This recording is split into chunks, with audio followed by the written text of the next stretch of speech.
Buenas noches, chicos. Preparo este video para dar revisión, para dar la clase de lo que es el tema del aprendizaje, que es el siguiente tema que se encuentra por ahí en nuestro programa y bueno, el cual desafortunadamente no hemos podido seguir al pie por algunas cuestiones que hemos explicado mucho. Entonces, el tema que vamos a revisar es el aprendizaje. Como ustedes saben, lo que es el aprendizaje es parte de los procesos mentales que abordan lo que es la ciencia como tal de la psicología. Entonces, el aprendizaje muchas veces se asocia con el estudio, con la memoria, pero el aprendizaje tiene que ver con otro tipo de proceso, ¿verdad? Cuando hablamos de aprendizaje, nos referimos a un proceso que tiene que ver también con la experiencia o con la práctica. Y para revisar un poquito acerca de este concepto, para irlo poniendo en la práctica, vamos a ver el siguiente ejemplo, ¿sí? Aquí están viendo ustedes preguntas acerca de, pues de materias, de cuestiones que tienen que ver con un nivel más o menos de la primaria, las primeras, si se fijan, en natalicio Don Benito Juárez. Es así como en Dora la Exploradora. Voy a esperar a que ustedes contesten, que es el 21 de marzo, ¿verdad? Por ahí el segundo punto es un quebrado, ¿sí? ¿Cuáles son las 3 R's? Reciclar, reducir, y si no me equivoco la otra es reutilizar, ¿verdad? El antónimo de blanco, bueno, negro. La fórmula para del triángulo, base por altura sobre 2. El órgano más grande del cuerpo, que lo acabamos de ver la clase anterior. Bueno, sabemos que nos referimos a la piel. El sentido más primitivo. Las partes de la neurona. Y los números, el número de alumnos de la primera clase de psicología que se impartió en el laboratorio de Leipzig, en Alemania. Estas preguntas las pongo a manera de repaso para comenzar la explicación de lo que es el aprendizaje, ¿sí? Aquí ponemos lo que decíamos o lo que les decía hace unos segundos, ¿verdad? El aprendizaje, la mayoría de la gente lo asocia al estudio, a la memoria, ¿verdad? Sin embargo, el aprendizaje es el proceso por el cual la experiencia o la práctica producen un cambio. Me gustaría que pensaran en este momento en algo que aprendieron, ¿verdad?, por medio de la experiencia a lo largo de su vida, y que eso ha hecho que ustedes tengan ahora una estructura diferente. Disculpen a los vecinos. Entonces, mientras haya una modificación en nuestra conducta, quiere decir que hubo aprendizaje. Es decir, aquellos que ya saben manejar, por ejemplo, un automóvil que es estándar y que no tienen que recordar siempre, bueno, que el clutch y esto y que lo otro, saben que entonces ya obtuvieron un aprendizaje. ¿Por qué? Pues porque no han olvidado el proceso de lo que implica el poder manejar este tipo de automóviles, ¿verdad? Sin embargo, todos pues hemos llevado también a cabo procesos a lo mejor que no tienen que ver con automóviles o con cosas más elaboradas, pero que estos procesos nos hacen funcionar a lo largo de nuestra vida, como por ejemplo abrir una puerta, ¿verdad? Ya sabemos cómo hacerlo, prender la estufa, sabemos hacer sumas sin tener que anotarlas en un papelito, espero, ¿verdad? Colocar acentos, reglas ortográficas que si bien no las tenemos siempre en nuestra cabeza o en nuestra conciencia, pues ya sabemos cómo utilizarlos, por medio de nuestra experiencia, ¿verdad? Entonces, es importante que revisemos todo esto porque tenemos que saber que a lo largo de nuestra formación como psicólogos, el aprendizaje, más que la parte de la memoria, más que la parte de la inteligencia, o a lo mejor a la par que estos otros dos procesos, pues es una parte muy importante acerca de nosotros, porque esto nos va a permitir ir moldeando lo que somos para ir adquiriendo nuevas experiencias que permitan que estos esquemas que nosotros ya tenemos pues se vayan enriqueciendo, ¿verdad? Dice aquí, el aprendizaje es uno de los factores que hacen posible el desarrollo. ¿Por qué?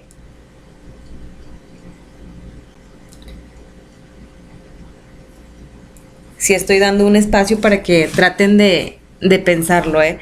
Cuando hablamos de desarrollo, ¿de qué estamos hablando? Estamos hablando del avance que tiene una persona a lo largo de nuestra vida. Nosotros no somos las mismas personas que fuimos a los 2 años, a los 4 años, a los 7 años, ni los que fuimos en secundaria, ni los que fuimos en prepa, ni ahora que están ustedes en licenciatura. Mucho menos van a ser los mismos cuando salgan de la carrera. ¿Por qué? Por lo que decíamos hace una diapositiva, ¿verdad? El aprendizaje va a permitir que por medio de la experiencia vayamos moldeando esto que nosotros somos para que, bueno, pues para poder adaptar o aprender. Acuérdense que viene de esta parte de hacer propio, una aprehensión, ¿sí? Entonces vamos a ir haciendo propios los conocimientos que nos van a permitir ir desarrollando nuevas habilidades, nuevas capacidades, ¿verdad? Entonces dice aquí, el desarrollo es un proceso que conduce a un ser de un estado primitivo a uno que sea más elaborado, ¿sí? Es decir, como si nosotros ahorita que entramos a la carrera estuviéramos en un estado, por así decirlo, primitivo, ¿verdad? No tanto, pero vamos a ejemplificarlo así. Y entonces, a lo largo de nuestra carrera, de nuestra formación, vamos a ir elaborando un ser un tanto más científico, ¿verdad? Con más herramientas, que tiene más habilidad para ir a lo mejor aplicando ciertos conceptos, para ir entendiendo lo diferente. Es muy probable que cosas que no entiendan en primero o no que no las entiendan, sino que las entiendan de alguna manera, cuando las retomen en cuarto, en quinto, pues ya tengan una perspectiva o un enfoque totalmente diferente. ¿Por qué? Bueno, pues porque nuestros esquemas mentales se van modificando, ¿verdad? Entonces, el aprendizaje es ante todo un proceso de adquisición, ¿sí? Adquirimos algo por medio de la experiencia, ¿sí? Pero además de adquirir algo por medio de la experiencia, para que no se quede solo en conocimiento o en información, tiene que tener la siguiente característica: debe de ser un cambio más o menos permanente, ¿verdad? ¿Por qué? Pues porque si no hay permanencia, entonces no hay aprendizaje, muchachos, ¿sí?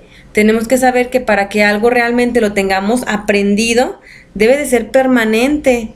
Entonces, vale la pena ponernos a pensar qué realmente hemos aprendido, ¿verdad? Hace ratito les decía, sumas, restas, lo que son las operaciones básicas. Hay algunos de nosotros a los que no se nos dificulta tanto tener aquí frescas algunas fechas, lo que se conmemora, el juramento a la bandera, ¿verdad? Entonces, todo eso que hemos ganado por medio de la experiencia, para que sea aprendizaje, tiene que ser permanente o más o menos permanente, ¿sí? Que realmente el esfuerzo que tengamos que hacer para recordar algo sea lo mínimo.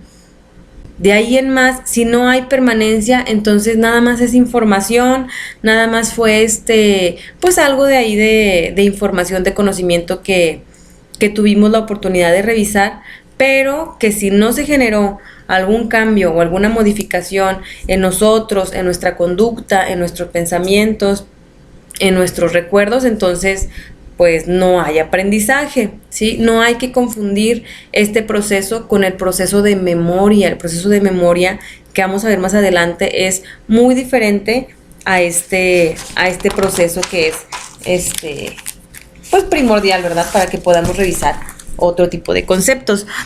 Este proceso, que como ya les comenté es el aprendizaje, ha dado paso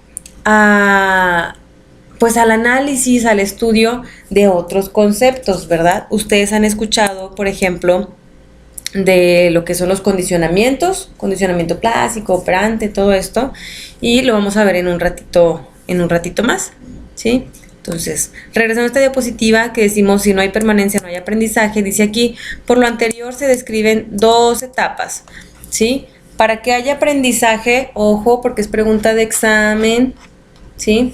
Se describen 2 etapas. La primera es la adquisición. ¿A qué nos referimos con adquisición? ¿Sí? Si ustedes van viendo este video y van haciendo por ahí notas, me gustaría que en los comentarios que hagan aquí, si quieren darse la oportunidad, pongan pues algunas opiniones de lo que fueron pensando, ¿verdad? La adquisición nos habla precisamente de aquella información que vamos a recoger, ¿sí? Y si se fijan, el tema anterior que veíamos a los sentidos era la parte de la sensación y decíamos, la sensación es un proceso de recopilación de información. Pues hagan de cuenta que si lo aplicamos ese concepto en este otro nuevo que es acerca del aprendizaje, pues la adquisición es precisamente esta parte o esta etapa en la que vamos adquiriendo la información, ¿verdad? Vamos recogiendo información para luego brincar a esta otra etapa que nos habla de una consolidación, y una consolidación quiere decir que ya algo está fijo, ¿verdad? Primero lo adquirimos y luego lo fijamos. ¿Para qué? Bueno, pues para que realmente se dé el proceso de aprendizaje. ¿Ok? Entonces, sabemos también que puede haber dificultades en el aprendizaje, ¿sí? Como psicólogos necesitamos estar muy al pendiente de si hay en nuestros pacientes o en las personas a las que vayamos a reclutar, en los niños que veamos en la parte educativa, o si trabajamos con alguna sociedad precisamente en psicología social, valga la redundancia, detectar estas dificultades nos va a permitir saber cómo vamos a abordar a estos niños, ¿verdad? ¿Qué vamos a trabajar? ¿Cómo lo vamos a hacer?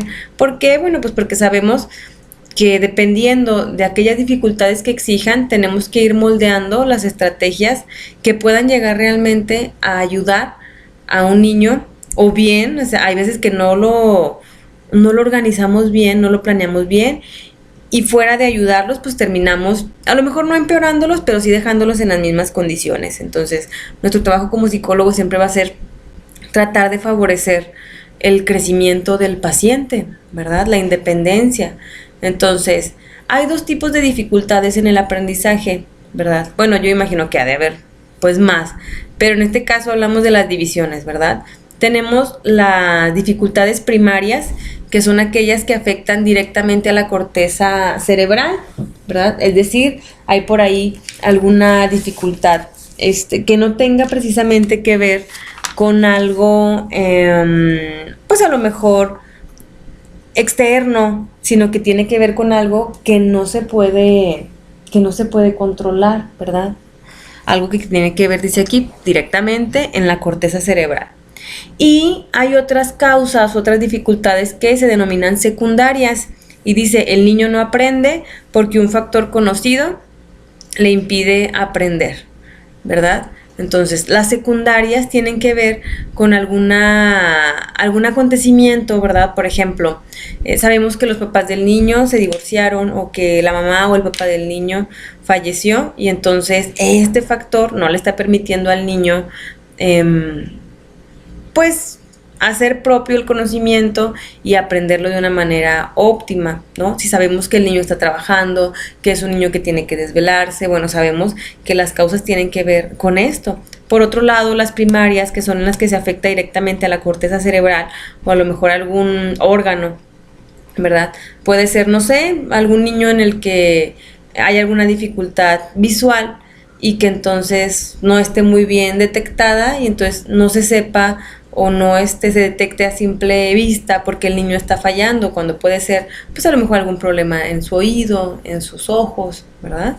Entonces, ojo con estas dificultades, ¿verdad? Primarias, que tienen que ver con algo que afecta directamente la corteza o un órgano, y las secundarias, cuando el niño no aprende, pues por algún factor que se lo está impidiendo. Dice aquí, entonces, es el proceso por el cual la experiencia o la práctica producen un cambio relativamente permanente en la conducta o en el potencial de conducta de una persona, ¿verdad? Entonces, Esto, acuérdense que eso es lo importante. Si no hay un cambio relativamente permanente en la conducta, no es aprendizaje, ¿verdad? Como les decía hace ratito, todo lo que es este tema del aprendizaje, pues da pie a lo que es las teorías del condicionamiento, ¿verdad? Y nos dice aquí que el condicionamiento es la adquisición de patrones específicos de conducta ante estímulos bien definidos, es decir, es una conducta que se va a lograr en la medida que hagamos elección, ¿sí? Que elijamos estímulos específicos que hagan que aparezca esa conducta, ¿verdad? O que desaparezca en todo caso. Entonces, hay varios tipos de condicionamiento. El primero que vamos a revisar es el condicionamiento clásico de Pavlov, ¿verdad? Entonces, Pavlov nos dice que es un tipo de aprendizaje en el que una respuesta provocada de manera natural por un estímulo llega a ser provocada por un estímulo diferente previamente neutral, ¿verdad? A lo mejor no lo entendemos tan fácil, pero este tipo de condicionamientos nos habla de parear, es decir, como de correlacionar, ¿sí? Una respuesta involuntaria, como en los perritos es la salivación, con un estímulo diferente que es la campana. Es decir, están cambiando el alimento por la campana, ¿verdad? Quienes conozcan acerca de este experimento saben que lo que se hizo fue condicionar la respuesta del perro, ¿verdad? Sabemos que el perro saliva ante el estímulo que es la comida, ¿verdad? Esa es la respuesta provocada de manera natural, la salivación por el estímulo que es la comida, pero ahora se modifica y se cambia ese estímulo que es la comida por un estímulo diferente previamente neutral. ¿A qué se refiere? A que si antes de todo este experimento sonamos una campana, en el perrito no va a haber ninguna modificación, porque no asocia la campana con otro estímulo, ¿verdad? Pero cuando ya se parea esta respuesta, ¿sí?, con lo que fue la campana, por medio también de la comida, entonces ya se logra tener este estímulo diferente, ¿verdad? Y eso nos habla de un condicionamiento clásico. Vamos a cambiar el estímulo que viene siendo el estímulo incondicionado, que es la comida, por este otro nuevo, que es previamente neutral, para buscar este efecto, que es la salivación. Entonces, vamos a tener estas de acá como nuestros elementos: un estímulo incondicionado, que fue la comida, ¿verdad? Una respuesta incondicionada, que es que pues se nos hace agua a la boca, simplemente nosotros cuando vamos pasando y huele rico algo allá afuera de la casa o no sé, pues se nos hace agua a la boca. Un estímulo condicionado, ¿sí?, que es la campana y antes era neutral, y una respuesta condicionada, que es ya no vamos a salivar por medio de la comida, sino por medio de la campana. ¿Ok? Si tienen una duda, me la anotan y me la ponen aquí en los comentarios que quieran hacer. Aquí está, ¿verdad? Aquí lo vemos ya un poquito más claro. Antes del condicionamiento, pues esta es la comida y la respuesta. Estímulo incondicionado, respuesta incondicionada. Comida, salivación. En el 2, antes del condicionamiento, pues aquí es un diapasón, pero puede ser una campana, ¿verdad?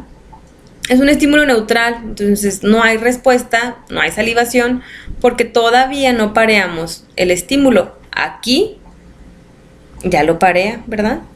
Entonces es el diapasón o la campana más la comida. Entonces el perro saliva y esta es la respuesta incondicionada, ¿verdad? Y después retiramos esta, que es la comida, dejamos la pura campana o diapasón y entonces ya tenemos un estímulo condicionado y de respuesta pues tenemos una condicionada. Fíjense cómo se retiró la comida y se produjo una conducta de todos modos, ¿verdad? Y por otro lado tenemos también lo que es el condicionamiento operante, ¿verdad? Entonces, el condicionamiento operante es una revisión hecha por Thorndike, ¿sí? La verdad no sé cómo se pronuncia. Ustedes que están en inglés, pues ya pueden decirme cómo se pronuncia todo este apellido, ¿verdad?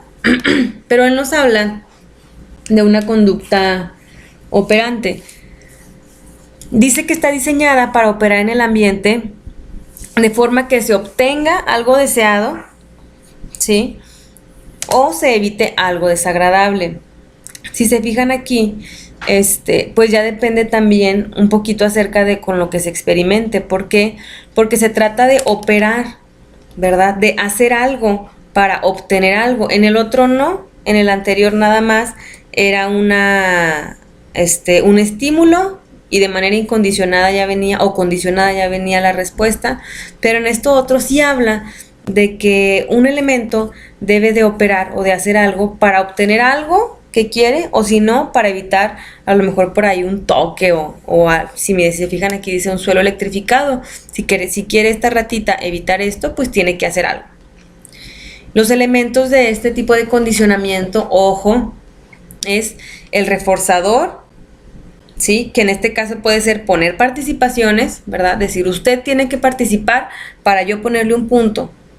Es un tipo de condicionamiento operante, ¿sí? O si no, yo puedo decir, o les voy a quitar décimas si están hablando. Entonces, para que ustedes no, pues no corran con el riesgo de que se les quiten las décimas, entonces también tienen que hacer algo al respecto, ¿verdad? Guardar silencio, pues ir por turnos, no sé. Entonces, esto es acerca del condicionamiento operante. Pero más allá de esto, de lo que es el condicionamiento clásico o del operante, existen formas más complejas de aprendizaje, dice aquí, mismas que se encuentran bajo el nombre de aprendizaje cognoscitivo. ¿A qué le llamamos aprendizaje cognoscitivo?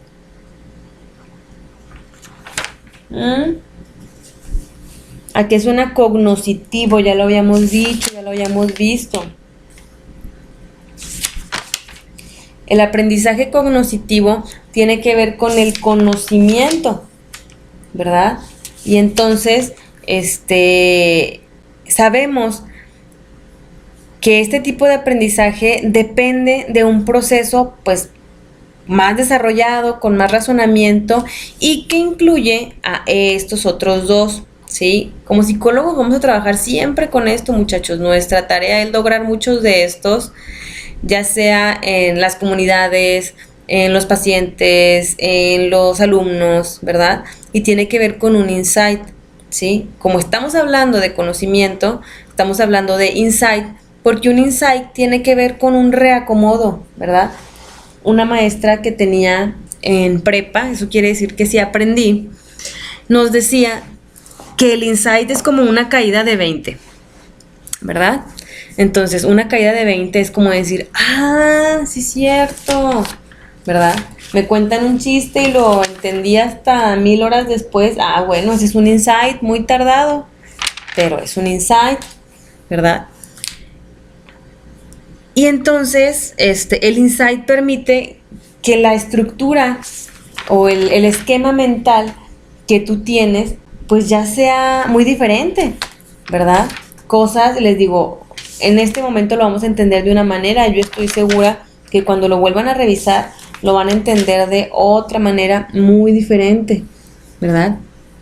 ¿Por qué? Bueno, pues porque precisamente por eso es un aprendizaje cognoscitivo, no se trata nada más de algo mecánico, ¿verdad? Sino de algo que depende también de un proceso mental más desarrollado. Dice aquí, el aprendizaje cognoscitivo es el aprendizaje que depende de procesos mentales que no son directamente observables, es decir, no se trata nada más de conductas, sino de algo que se encuentra interno, ¿verdad?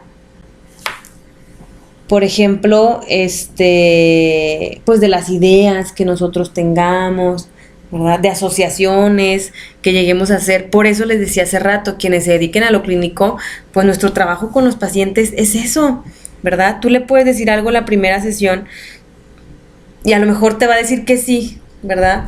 Y se lo puedes decir en la cuarta y lo va a entender diferente, y a lo mejor hasta la octava, la veinteava, o no sé cómo se diga, va a tener un insight pues más elaborado, ¿verdad? De más calidad, que le permita hacer una integración de todo eso que no entendía. ¿Para qué? Bueno, pues para que esto permita que siga avanzando, ¿sí? Hay veces que mientras no se tenga un insight, es como lo del chiste que les decía, mientras ustedes no tengan el insight para entender el chiste, ahí nos vamos a quedar, ¿verdad? Y no entendemos. Y a medida que vamos haciendo más insight, bueno, pues vamos haciendo también por ahí más trabajo a nivel mental. Y por otro lado tenemos el aprendizaje vicario, ¿verdad? ¿Qué hemos escuchado acerca del aprendizaje vicario? ¿No? Antes de avanzar, déjenme les digo el concepto de insight. Lo van a poder encontrar en su libro. Vienen ahí todos los conceptos que vienen aquí marcados en los márgenes, ¿sí? Insight dice que es el aprendizaje que ocurre rápidamente como resultado de comprender todos los elementos de un problema, ¿sí? Se los voy a leer de nuevo. Aprendizaje que ocurre rápidamente como resultado de entender todos los elementos de un problema, ¿sí? Es decir, como, sí, o sea, esto es así, así, de esta manera, ¿verdad? Y entonces, el aprendizaje vicario, sí lo han escuchado, nada más que a veces nos lo ponen con otro nombre un poquito más sencillo. El aprendizaje vicario también es llamado aprendizaje por observación, y nos dice que nosotros aprendemos observando la conducta de otras personas, ¿verdad? Como el bailar, el barrer, el cocinar, o sea, hay muchas cosas que las podemos aprender por medio de lo que observamos. Entonces, regresando a la parte del insight, nos dice aquí, bueno, entonces, ¿cómo se experimenta el insight? Aquí está lo que les leía para que lo anoten, pónganle pausa o algo. Dice, aprendizaje que ocurre rápidamente como resultado de comprender todos los elementos de un problema. Esta palabra es clave, ¿sí? La van a oír muchísimo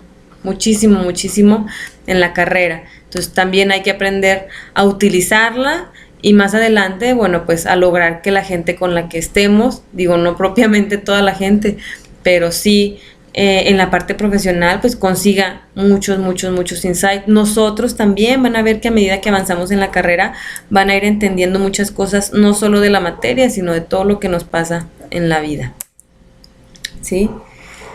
Hay algo interesante también en el ser humano de cómo vamos aprendiendo, cómo vamos distinguiendo, y tiene que ver con un mapa cognoscitivo, ¿sí? Nos dice que un mapa cognoscitivo es la imagen mental aprendida de un ambiente espacial que puede utilizarse para resolver problemas cuando los estímulos del ambiente cambian. Por ejemplo, si ustedes pues van en un camión, resulta que se descompone, se bajan del camión y entonces tienen que utilizar toda esta habilidad que tienen para poder ubicarse y para poder tomar otro camión, otra ruta que les permita llegar al objetivo deseado, ¿sí? Entonces, estos mapas cognitivos nos sirven para resolver problemas. Precisamente lo de la calle es lo más sencillo, ¿verdad? Que cerraron una calle, bueno, pues le doy la vuelta, bueno, me voy por otro lado, bueno, me hice otro camino, ¿sí? Pero también sirve para otro tipo de situaciones, ¿verdad? Si ya hay alguna tarea que se me está dificultando, bueno, encontrar la manera de hacer algo diferente, una ruta diferente.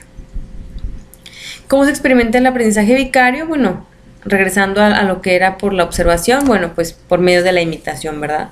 Vamos observando y vamos copiando la conducta.